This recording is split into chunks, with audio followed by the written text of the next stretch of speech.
வெளிவந்ததா Balochistan currency இணையத்தை கலக்கும் Balochistan currency ஃபுவா. தேசிய பறவை சேனல் நேயர்களுக்கு வணக்கம். நான் உங்கள் ஹேமந்த் குமார்.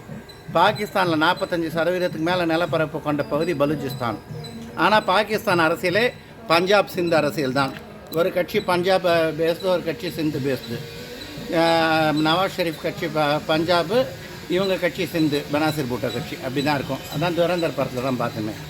அவர்கள் ஈஸ்ட் பாகிஸ்தான் வெஸ்ட் பாகிஸ்தான் இருக்கும்போது அதே நிலமை தான். அந்த மாதிரி இருக்கும்போது இப்போது பலூச்சிஸ்தான் தனி பிரதேசம் இருக்காங்க.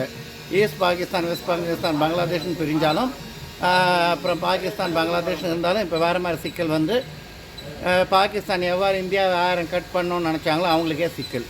ஏனென்றால் நெக்லெக்டட் பலூச்சிஸ்தான் பீப்புள். துரந்தர் படத்தை தான் பார்த்துருந்தோம் எல்லாமே. அப்படி இருக்கும்போது இப்போ பலூச்சிஸ்தான் போராளிகள் நாங்கள் தனி நாடுன்னு இருக்காங்க. 85% பலூச்சிஸ்தான் பகுதியில் எங்கள் கிட்ட தான் இருக்காங்க. அதுக்கு பாகிஸ்தான் ராணுவம் கடும் எதிர்ப்பு தெரிவித்தாலும் எதுவும் செய்ய முடியவில்லை. பலூச்சிஸ்தானுக்கு ஏற்கனவே கொடிகள் உருவாக்கியிருக்காங்க, நேஷ்னல் ஆந்தம் உருவாக்கியிருக்காங்க. கரன்சின்னு இணையதளத்தில் கலக்கின்றிருக்கு ஃபுவான். பாகிஸ்தானில் ருப்பீஸ் தான் இருக்குது, அங்கே ஃபுவான் போட்டுருக்காங்க. விதவிதமாக பண்ண ஆரம்பிச்சிருக்காங்க. எல்லாத்த விட முக்கியமானது சைனா. 1 Belt 1 Road சிஸ்டத்தில் $65 பில்லியன் என்னவோ பலூச்சிஸ்தானில் செலவு பண்ணியிருக்காங்க அந்த குவாதர் துறைமுகத்துக்கு. அது எல்லாமே அடி வாங்கும்.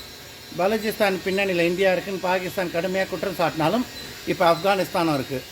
ஆனால் ஆப்கானிஸ்தானில் விமானப்படையே கிடையாது. பாகிஸ்தான் மீது ட்ரோன் தாக்குதல்லாம் நடத்தினாங்க. இந்த மாதிரி பல பிரச்சனைகள் ஒரு காலத்தில் இந்தியாவிற்கு பெரிய அளவில் காந்தஹார் விமான கடத்தலாம் காந்தஹாருக்கு தான் கடத்தப்பட்டது. இந்தியன் ஏர்லைன்ஸ் விமானம் நேபாளிலேருந்து வந்தது. அந்த மாதிரிலாம் பண்ண ஆப்கானிஸ்தான் இப்போ பாகிஸ்தானுக்கு பெரிய பிரச்சனை. காரணம் பாகிஸ்தானுடைய நார்த் வெஸ்ட் ஃப்ரான்டியர் ப்ராவின்ஸ் தங்களுடையது என்று கூறுகிறார்கள். எப்படியோ தீவிரவாதத்தை வளர்த்த பாகிஸ்தான் அவர்கள் நாட்டு மக்களை கண்டுக்காததால் பெரும் சிக்கல். மறக்காமல் நம் சேனல் சப்ஸ்கிரைப் செய்யுங்கள். நன்றி, வணக்கம்.